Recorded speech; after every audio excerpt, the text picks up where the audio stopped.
So this guy, his name is Jake, and Jake really wants to be rich, but he comes from a pretty poor background, was raised by a single mother, and lacks any positive male role models. Despite this, he's still ambitious and always looking for advice on how to make it big. Recently, Jake started working at one of my favourite cafes, and while I was sitting in my usual corner, I saw him approach an older guy dressed in a suit. Let's call him Mr. Grumpy because I've seen him around, but he never has a smile on his face. So when Jake asked him for some advice, I knew it wasn't going to go well. Mr. Grumpy just bluntly told him that the younger generation was lazy and didn't know the first thing about hard work.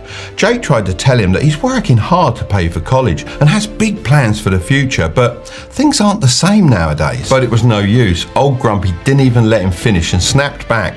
He said that younger people are just full of excuses and want everything handed to them on a silver platter. Coming from a humble background and having made my first million in my 20s, I saw lots of similarities between myself and Jake, so I couldn't just sit idly by. I got up and approached them. I looked Mr. Grumpy directly in the eyes and said something along these lines. Times have indeed changed, and so have the challenges young people face today. Yes, our generation worked hard, but that doesn't mean young people aren't working just as hard today. Jake is juggling school and a job and planning for his future. The world is honestly more complex now. The path to success isn't as straightforward as it used to be.